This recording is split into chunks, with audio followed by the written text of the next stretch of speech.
حالات کو اللہ نہیں دیکھتے، اللہ حالات بندے کا گمان دیکھتے ہیں۔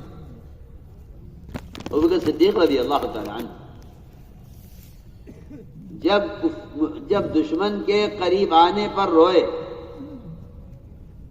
تو آپ نے فوراً گمان ٹھیک کیا، فرمایا ابوبکر کیا گمان ہے تمہارا اس ذات کے بارے میں جو دو میں کا تیسرا ہمارے ساتھ ہے، اس کے بارے میں تمہارا کیا گمان ہے؟ میں بہت اہم بات ہے، ہم جتنے نقصان میں جا رہے ہیں اس کی بنیادی وجہ اللہ رب العزت سے بدگمان ہو رہا ہے۔ آپ غور کیجئے، سب آ کر کہہ رہے ہیں ابو دردہ مکان جل رہا ہے، نہیں، گمان اجازت نہیں دیتا نا۔ یا تو میں اللہ سے گمان اس کا کر لوں کہ ہاں اس نے مکان جلا دیا، یا میں اس سے گمان کر لوں کہ وہ وعدہ خلاف نہیں ہے۔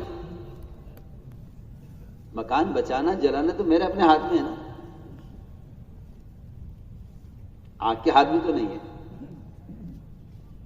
مکان کا جلنا یا بچنا تو میرے گمان سے متعلق ہے۔ اگر میں اللہ سے بدگمان ہو جاؤں تو اللہ مکان جلائیں گے، اور اگر میرا گمان اللہ کے ساتھ اچھا ہے تو اللہ مکان بچائیں گے۔ سیدھی سیدھی بات ہے۔ میں چند مثالیں عرض کر رہا ہوں۔ لوگ صحابہ کرام کے واقعات کو سن کر سوچتے ہیں کہ وہ تو صحابہ تھے، ہم صحابہ نہیں ہیں۔ میں یہ کہنا چاہتا ہوں کہ گمان کسی کو مخصوص کر کے دیا نہیں گیا ہے۔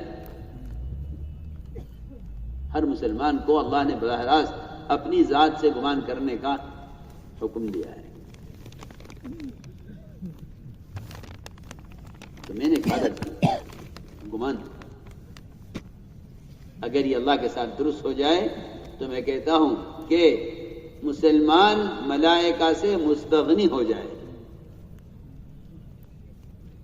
مسلمان ملائکہ سے مستغنی ہو جائے۔ اگر گمان ٹھیک ہو جائے اللہ کے ساتھ تو مسلمان ملائکہ سے مستغنی ہو جائے، اور اگر بدگمان ہو جائے تو میں کہتا ہوں کہ ان فقیروں کے اور ان وزیروں کا محتاج ہو کر زندگی گزارے، یہ اس کی بدگمانی کی وجہ سے یہ ذلت ہے۔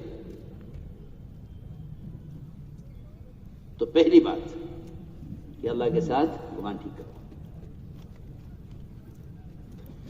دوسری بات یہ ہے کہ جس طرح اللہ کے ساتھ گمان ٹھیک کرو، اس طرح اللہ کی مخلوق کے ساتھ بھی گمان ٹھیک کرو۔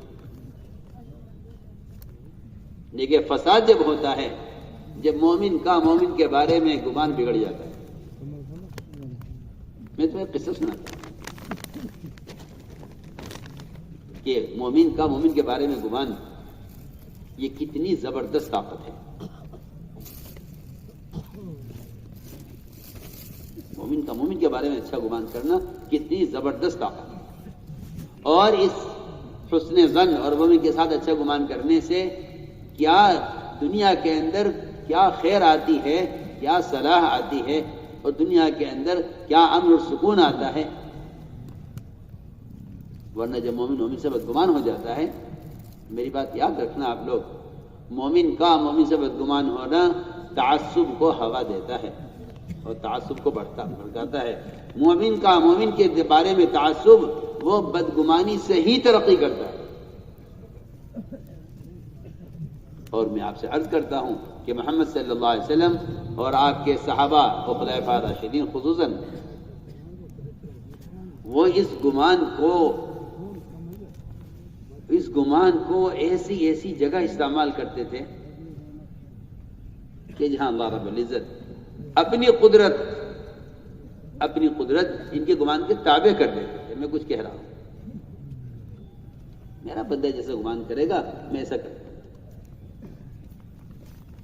میں کیا بتاؤں آپ حضرات سے، ہم مسلمان سے شاکی، ہم مسلمان سے ناراض، ہم مسلمان پر ظلم و زیادتی صرف اس بدگمانی کے بیچ پر کر رہے ہیں جس کو ہم پانی دیتے ہیں۔ اور وہاں صورتحال ہی دوسری ہے۔ حضرت عمر رضی اللہ تعالیٰ عنہ کے پاس ملک شام سے لوگ آئے اور وہاں کے امیر اور گورنر کی حکومت سے شکایتیں کی۔ آپ کے گورنر میں یہ شکایت ہے، آپ کے امیر سے ہمیں یہ شکایت ہے۔ 4 شکایتیں کی۔ پہلی شکایت یہ ہے کہ یہ کوئی بڑے سے بڑا تقاضا آ جائے یہ رات کو ملتے نہیں ہیں۔ ایک شکایت یہ ہے کہ یہ مہینے میں ایک دن چھٹی کرتے ہیں، باہر نہیں نکلتے پورے دن۔ ایک شکایت یہ ہے کہ یہ اچانک کسی دن بے ہوش ہو جاتے ہیں، ہم سمجھتے ہیں کہ مر گئے ہیں۔ اور ایک شکایت یہ ہے کہ دن چڑھنے تک یہ گھر سے باہر نہیں نکلتے، یہ تو روزانہ کا معاملہ۔ جب شکایتیں عمر کے پاس آئی، یہ نہیں کہ آج کل کے لوگوں کی طرح شکایت سن کر جلدی کوئی فیصلہ کریں اور شکایت سن کر فوراً اس کو دنیا میں پھیلا دیں، نہیں۔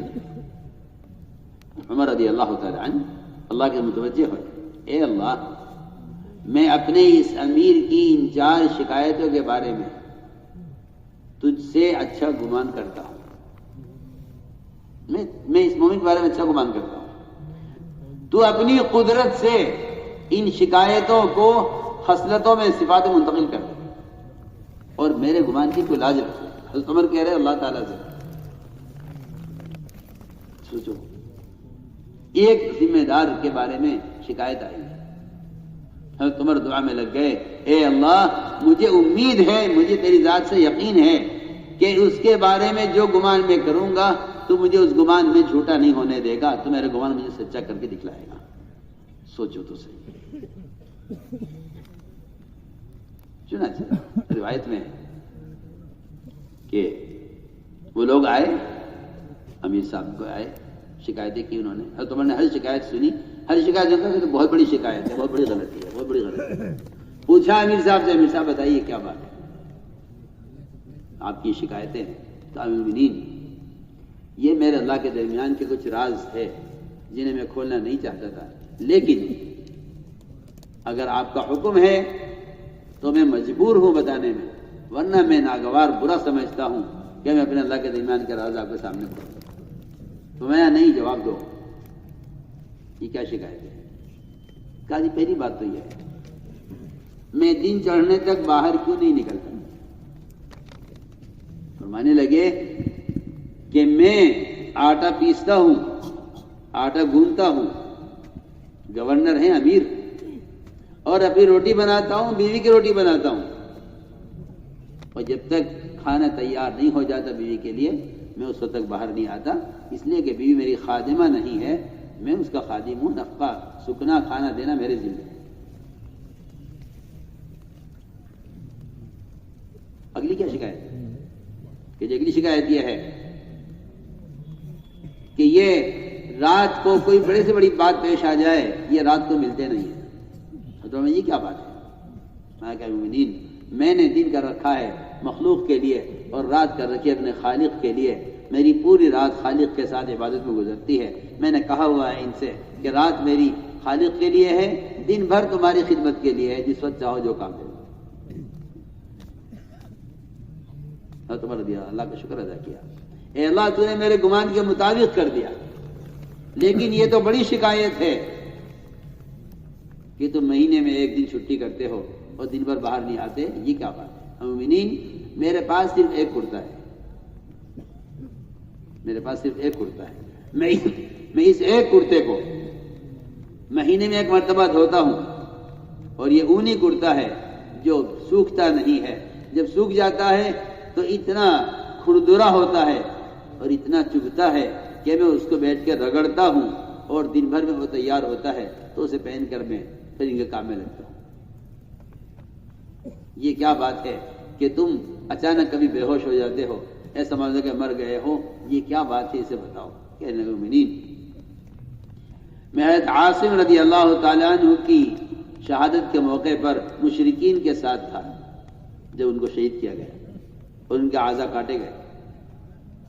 میں اس وقت اسلام نہیں لایا تھا، میں ان کے ساتھ شریک تھا حضرت عاصم کے قتل میں۔ جب مجھے خیال آتا ہے کہ اللہ مجھ سے پوچھیں گے قیامت میں کہ تم نے عاصم کی مدد کیوں نہیں کی، تو میں اللہ کے اس سوال کے جواب کے غم میں اور فکر میں بے ہوش ہو جاتا ہوں۔ کہ میں نے عاصی کی مدد، میں تو ایک مثال عرض کیا، ایک مثال عرض کیا. یہ تھا مسلمان کا معاملہ مسلمان کے ساتھ، یہ تھا مومن کا معاملہ گمان میں اللہ کے ساتھ. لیکن شیطان اس کا کام ہی یہی ہے کہ وہ مومن کے درمیان بدگمانیاں پیدا کر کے آپس میں فاصلے، دوریاں اور جھگڑے اور آپس میں ایک دوسرے کی بے عزتی کرانے میں اس نے پورا زور لگایا ہوا. اس لیے فرمایا کہ مومن کے ساتھ بدگمانی سے بچو. فرمایا ایاک والظن، مومن سے بدگمانی سے بچو. اس لیے کہ تمام جھوٹ میں جھوٹ کی جتنی بڑی شکلیں ہو سکتی ہیں، اس میں سب سے بڑی جھوٹ کی شکل مومن کے ساتھ بدگمانی کرنا ہے. اکذب الحدیث، فرمایا اکذب الحدیث، سب سے بڑا جھوٹ مومن کے ساتھ بدگمانی. حدیث میں آتا ہے کہ شیطان ایک بزرگ کی شکل میں آئے گا اور تمہارے درمیان ایک بات چھوڑ جائے گا. تم کہو گے کہ ہاں بھئی یہ بات سنی ہے، وہ اس کو بتائے گا، وہ اس کو بتائے گا، وہ اس کو بتائے گا، وہ اس کو بتائے گا. سارے ساتھیوں میں بات پھیل جائے گی. پوچھا جائے گا کہ بھئی یہ بات کس نے کہی ہے؟ تو سننے والا یہ کہے گا میں اس آدمی کو شکل سے جانتا ہوں، نام سے نہیں جانتا، سامنے آگے تو بتا دوں گا. حدیث میں صراحتاً فرمایا کہ وہ شیطان ہی تھا جو تمہارے درمیان بدگمانی پیدا کر گیا ہے تاکہ تم آپس میں لڑو، جس سے دین اور دین کی دعوت کا اور دین کی محنت کا نقصان ہو. اس لیے کہ اللہ تعالیٰ کا دستور ہے یہ کہ جہاں اختلاف ہوگا وہاں اللہ کی مدد اتریں گی نہیں، کیونکہ اللہ تعالیٰ کی مدد اور اللہ کی نصرت وہ تو قرآن حدیث بھرے پڑے ہیں اس سے کہ اس کے لیے اجتماعیت شرط ہے. اور اس اجتماعیت کو سب سے بڑا نقصان مومن کا مومن کے ساتھ بدگمان ہونا، اس کو نقصان پہنچا. حدیث صراحت نے فرمایا کہ ہاں یہ شیطان تھا، یہ آئے گا نہیں دوبارہ، یہ تمہارے دل میں ایک بات چھوڑ گیا ہے اور تم آپس میں اس بات کو دہرا رہے ہو، ایک بات کو سنا رہے ہو، سن رہے ہو، حالانکہ اس کی کوئی حقیقت نہیں. اس لیے فرمایا کہ مومن کے ساتھ بدگمانی مت کرو. حضور اکرم صلی اللہ علیہ وسلم نے یہ مزاج بنایا تھا صحابہ کا، بلکہ آپ نے یہاں تک فرمایا کہ کوئی مجھ سے میرے ساتھیوں کی شکایت نہ کیا، کوئی مجھ سے میرے ساتھیوں کی شکایت نہ کیا کرے، کیونکہ میرا دل چاہتا ہے کہ جب میں نکلوں تمہارے سامنے تو میرا سینہ سب کی طرف سے صاف ہو.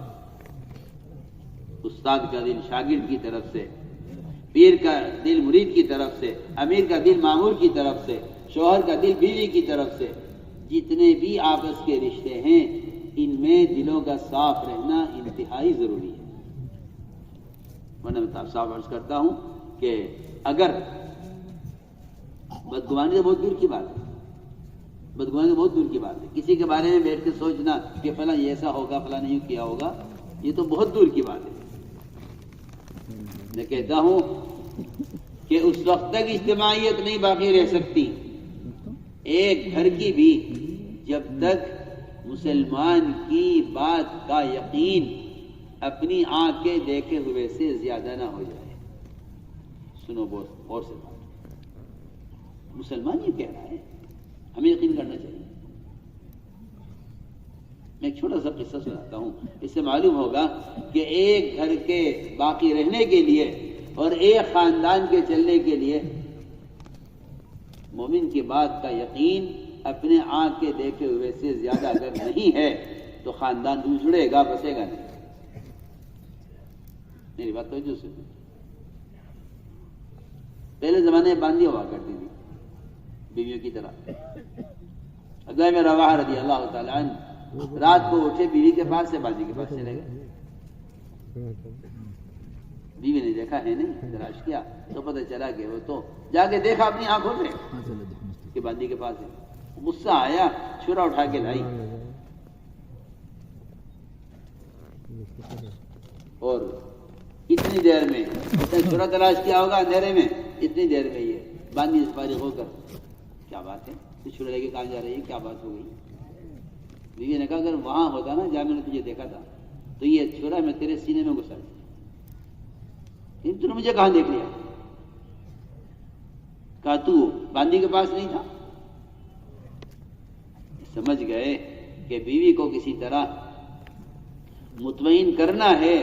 کہنے لگے اگر میں باندی کے پاس جاتا تو میں جنابت کی حالت میں ہوتا، غسل کی حاجت میں ہوتا اور قرآن نہیں پڑھ سکتا تھا. دیکھ مجھے قرآن پڑھ کر سناتا ہوں. میں تمہیں یہ قصے صرف قصوں کے لیے نہیں سنا رہا ہوں، میں اس لیے سنا رہا ہوں کہ جتنا افتراق مسلمانوں میں ہے یہ ختم نہیں ہوگا جب تک ایک گھر سے لے کر ایک تحریک، ایک تنظیم تک مسلمان کا مزاج مسلمان کے ساتھ اچھا گمان کرنے اور اس کی بات کا یقین کرنے، ظاہر کے خلاف، اپنی آنکھ دیکھے کے خلاف، جب تک مسلمان کے ساتھ حسن نظر نہیں کرے گا اور اس کی بات کا یقین نہیں کرے گا اور اس کے عذر کو قبول نہیں کرے گا، میں اللہ کی قسم کھا کر کہتا ہوں تمہاری تہجد، تمہاری تلاوت، تمہارے ذکر، تمہاری عبادت، تم عرش تک پہنچ جاؤ عبادت کرتے کرتے، میں اللہ کی قسم کھا کر کہتا ہوں نہ اجتماعیت ہوگی نہ اللہ کی مدد ہوگی. سیدھی سیدھی بات، میں حضرت کی بات نقل کر گیا اس میں معافصہ کے بیان کا ٹکڑا میں نے عرض کیا کہ عرش کو پہنچ جاویں تمہاری عبادتیں، تمہارے ذکر و تلاوت. لیکن مومن کے بارے میں اگر بدگمانی ہے تو آپس کی اجتماعیت ہوگی نہیں.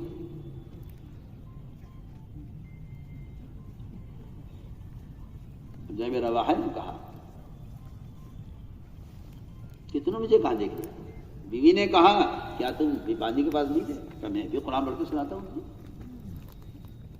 اب قرآن کیسے پڑھیں؟ قرآن تو پڑھ نہیں سکتے، غسل کی حاجت. سنو کیسا عجیب قصہ ہے. اللہ اکبر. ایک بیوی جو خواہش کے لیے ہے، اگر اس سے رشتہ اور اس کا تعلق باقی رکھنے کے لیے جھوٹ بولنے کی گنجائش ہے تو مجھے بتائیے کہ ایک مومن کا ایک مومن سے تعلق قائم رکھنے کے لیے کتنی گنجائشیں ہونی چاہیے. مگر لوگ الزامات تراشنے میں، غیبتیں کرنے میں، بہتان باندھنے میں ایسی قوت سے لگے ہوئے ہیں کہ گویا ان کا ارادہ ہی نہیں ہے کہ مسلمان سے اپنا رشتہ قائم رکھے، مسلمان تعلق قائم رکھے. سوچئے میں کیا کہہ رہا ہوں. انہوں نے صرف اس رشتے کو باقی رکھنے کے لیے گھر آباد رہے گا. یہ کہا میں سناتا ہوں قرآن، اور یہ تو ہو نہیں سکتا کہ اللہ کے نبی نماز جو ہے جنابت غالب میں قرآن پڑھنے کو اسے روک دیں اور پھر بھی مسلمان آپ کی بات نہ مانے. یہ کیسے ہو سکتا؟ وہ تو مسلمان ہی نہیں ہو سکتا جو نبی کی بات نہ مانے. یہ ہو ہی نہیں سکتی. چنانچہ انہوں نے کچھ اشعار پڑھ دیے عربی کے. بیوی پورا قرآن پڑھی بھی نہیں تھی. وہ سمجھی کہ یہ قرآن پڑھ رہے ہیں، اور اشعار بھی ایسے تھے جس میں اللہ کے رسول صلی اللہ علیہ وسلم کی بعثت کا ذکر اور قرآن کا ذکر اور تہجد کا ذکر اور تلاوت کا ذکر، یہ سب اس شعر کے اندر. اتانا رسول اللہ یتلو کتابہ کما لاح مشہور الفجر ساطع اتا بالہدى بعد العمى فقلوبنا به موقنات انما قال واقع. یبیت الجافی جنبہ عن فراشہ اذا استثقلت بالمشرکین مضاجع. یہاں تک کہہ گئے عبداللہ بن رواحہ کہ ہمارے زمانے میں مومن اور مشرک کے درمیان فرق صرف تہجد کا ہے. ارے میں کیا کہہ رہا، میری بات لفظ لفظ سناتا ہوں. یہاں تک کہہ گئے کہ مومن اور مشرک میں تہجد کا فرق ہے. مومن کا پہلو تہجد میں اور رات کے قیام میں بستر سے دور رہے گا، اور مشرک کہ اس کا پہلو، اس کا بستر اس کے جسم سے بوجھل رہیں گے رات سے لے کے صبح سورج نکلنے تک. یہ یہاں تک کہہ گئے. انہوں نے یہ اشعار پڑھ دیا. بیوی یہ سمجھو قرآن پڑھ رہے ہیں. بیوی نے کہا بے شک تم سچ بول رہے ہو، اللہ کی بات سچی ہے. مومن اللہ کے رسول کی بات کے خلاف نہیں کر سکتا. میری آنکھ نے تمہیں بیوی باندھی کے پاس جو دیکھا ہے غلط دیکھا ہے. کذبت البصر، میں اپنی بات کی جھٹلاتی. میں نے یہ واقعہ یہ سمجھانے کے لیے عرض کیا کہ نہیں، مومن ایسے نہیں. عزیزو، یہ آپس کی اجتماعیت اور امن اور اخوت، جو فرمایا حدیث میں کونوا عباد اللہ اخوانا، یہ کونوا عباد اللہ اخوانا یہ اس پوری حدیث کا خلاصہ ہے کہ اگر تم ایسے بن کر نہ رہے، اگر تم ایسے بن کر نہ رہے تو تم عباد اللہ اخوانا نہیں ہو سکتے، تم ایک دوسرے کے دشمن بن کر رہو گے اگر تمہارا یہ مزاج نہیں، یہ آگے عرض کرنا ہے۔ چنانچہ فرمایا کہ ہاں مومن کے بارے میں ہمیشہ اچھا گمان کرو، مومن کے بارے میں ہمیشہ اچھا گمان کرو، اس لیے تمہارے اور تمہارے بڑوں کے درمیان، تمہارے اور تمہاری رعایا کے درمیان شیطان مستقل بدگمانی پیدا کرنے میں لگا ہوا ہے۔